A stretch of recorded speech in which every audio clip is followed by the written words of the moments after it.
Cutlet बनवण्यासाठी लागणारे साहित्य: एक मोठं बीट घेतलेलं आहे, 2 मध्यम आकाराचे बटाटे घेतलेले आहे, एक कांदा, थोडंसं तांदळाचं पीठ, लावण्यासाठी रवा, कोथिंबीर, आलं लसूण मिरचीचा ठेचा, थोडं जिरं, धना पावडर, प्रमाणानुसार मीठ, लावण्यासाठी काजूचे काप, गरम मसाला, तिखट, चाट मसाला. आता मी बीट वाफवून खिसून घेतलेला आहे.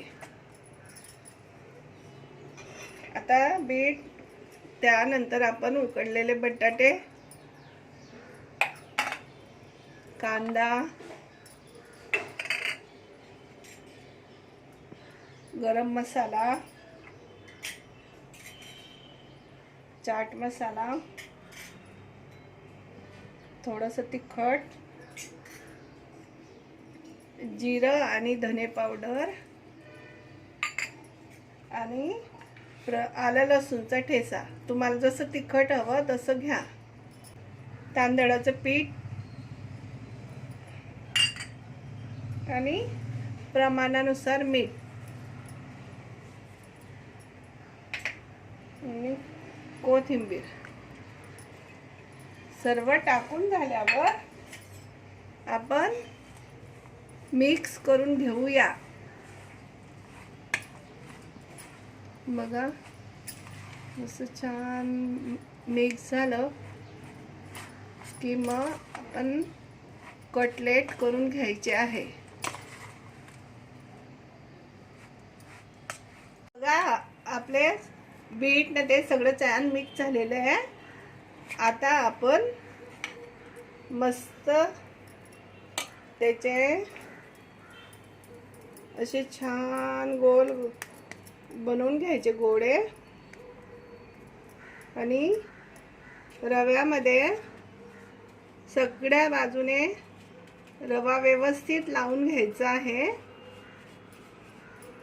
आणि त्यावर याप्रमाणे काजू दाबून घ्यायचं आहे. बघा किती छान दिसतं. आपण सगळे कटलेट याप्रमाणे बनवून घेतलेले आहे. आता मी तवा गरम करायला ठेवलेला आहे. त्यामध्ये 2 पळ्या असे तेल टाकून घ्यायचे आणि असं वर खालून रवा लावून मस्त आपलं एक कटलेट असं जरा लांब लांब ठेवायचे आहे.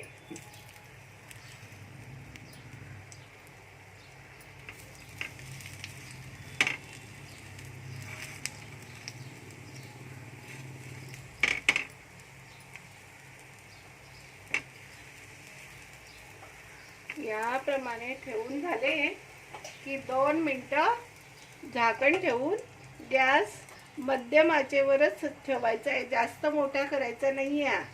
आता 2 मिनिटं झालेले आहे. आपली एक बाजू चांगली भाजून झालेली आहे. आता दुसरी बाजू पण भाजून घेऊया. बघा, मंद आचेवरच भाजायचे आहे.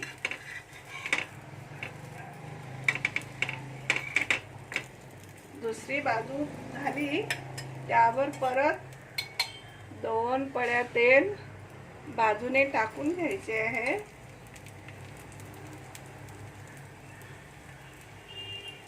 परत 2 मिनिटं झाकून ठेवायचे आहे. बघा, आपले 2 मिनिटं झालेले आहे आणि पलटून पण झालेले आहे. हे बघा, याप्रमाणे आपले कटलेट तयार झालेले आहे. बघा किती छान रंग आलेला आहे. छान भाजले पण गेलेले आहे.